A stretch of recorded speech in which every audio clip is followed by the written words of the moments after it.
Saudara, tadi saya reaksi terhadap Somad yang mengatakan bahwa Muhammad itu nikah pertama dengan Khadijah, maharnya 20 onta. Satu onta itu harganya 50 juta. Tapi harga terbaru ini 350 juta. Kali 20 itu berapa miliar itu kekayaan Muhammad. Padahal Muhammad itu tukang angon kambingnya Khadijah. Dan selama angon kambing itu Muhammad sering memperkosa kambing. Bagaimana mungkin Muhammad bisa mahar 20 ontak begitu? Assalamualaikum warahmatullahi wabarakatuh. Masih kembali di channel terbaru saya. Tentu saja kita sudah mendengarkan apa yang disampaikan oleh si Udin Bonga ini. Jadi si Udin Bonga ini menanyakan dari mana Nabi Muhammad mendapatkan 20 ekor unta betina ketika melamar Siti Khadijah. Yang kedua, si Udin ini mengatakan bahwa Nabi Muhammad SAW sering begituan dengan seekor kambing. Jadi fitnah Saifuddin Ibrahim ini akan kita luruskan. Nabi Muhammad SAW menikah dengan Khadijah binti Khalid bin Asad pada usia 25 tahun. Beliau memberikan mahar berupa 20 ekor unta betina muda kepada istri pertamanya itu. Ini diceritakan Ibnu Hisam dalam kitab Sirah Nabawiyah. Jadi dari mana Nabi Muhammad ini mendapatkan 20 ekor unta betina ini? Jadi ketika Nabi Muhammad mau melamar Siti Khadijah, paman dari Nabi Muhammad ikut memberikan bantuan. Lalu dari mana yang lainnya? Sahabat dari Nabi Muhammad juga ikut memberikan bantuan ketika Nabi Muhammad mau melamar Siti Khadijah. Yang keduanya, si Udin ini memfitnah Nabi Muhammad SAW. Dia mengatakan kalau Nabi Muhammad itu sering begituan dengan seekor kambing. Padahal hadisnya itu tidak seperti itu. Ada seseorang yang bertanya kepada Rasulullah SAW, "Ya Rasulullah, apa hukuman orang yang bersetubuh dengan seekor kambing?" Nabi Muhammad menjawab, "Tidak ada hukuman khusus bagi dia."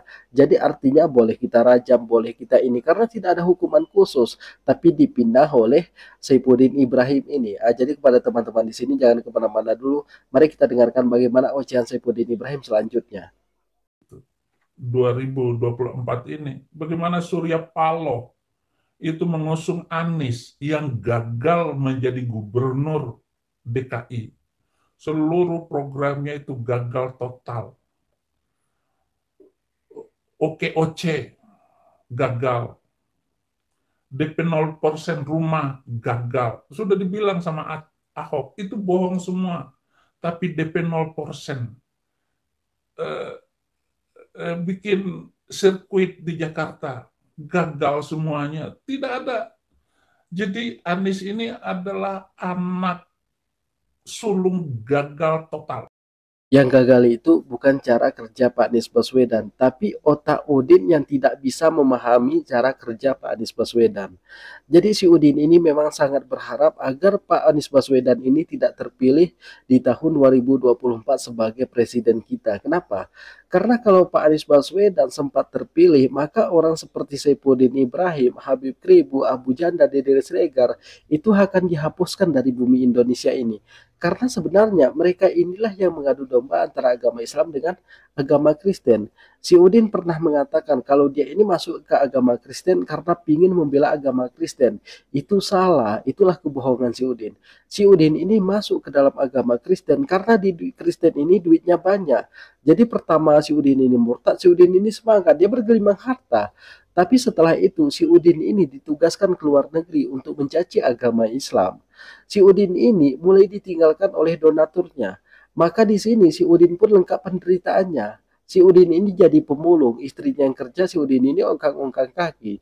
Sehingga si Udin ini pun ditinggalkan oleh istrinya si Sarah Ayu, dan si Sarah Ayu ini lari bersama Febri, anak dari anak MKJ. MKJ ini adalah sahabat Saifuddin Ibrahim sendiri. Maka lengkaplah sekarang penderitaan Saifuddin Ibrahim. Saifuddin Ibrahim ini sudah menjadi pemulung, macetnya donasi, si Udin juga diabetes di sini.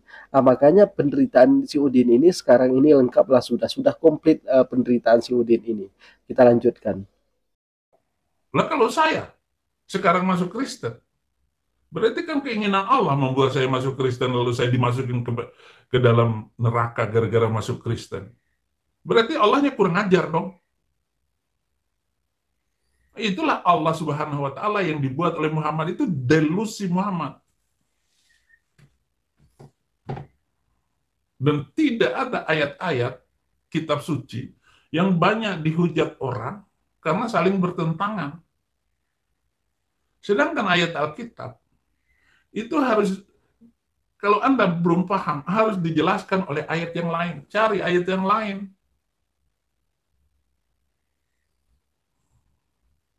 Ngotot Muslim bahwa mengatakan bahwa Yesus hanya untuk Bani Israel. Lihat ayat yang lain. Pergilah kepada segala bangsa dan jadikan semua bangsa muridku.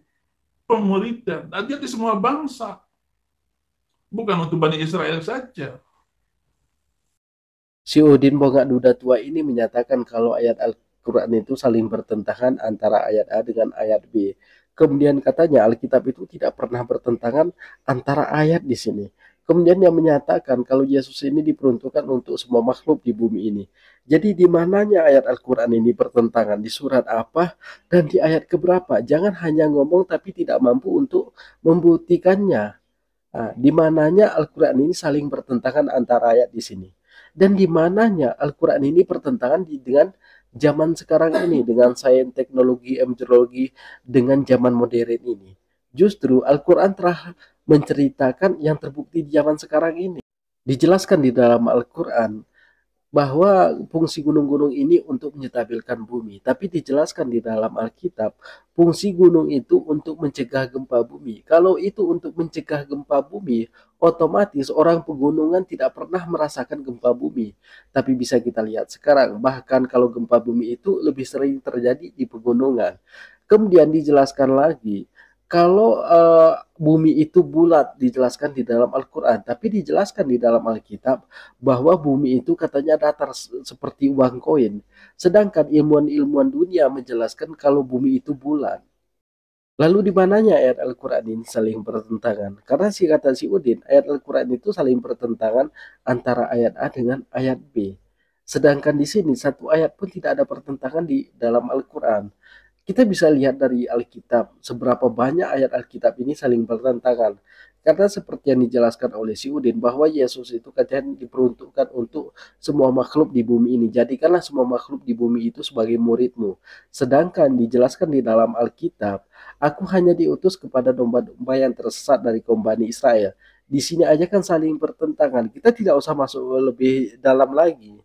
Nah, tapi kalau si Udin ini meminta kita masuk ke lebih dalam lagi, maka kita akan jelaskan secara detailnya berapa banyak ayat Alkitab ini saling bertentangan.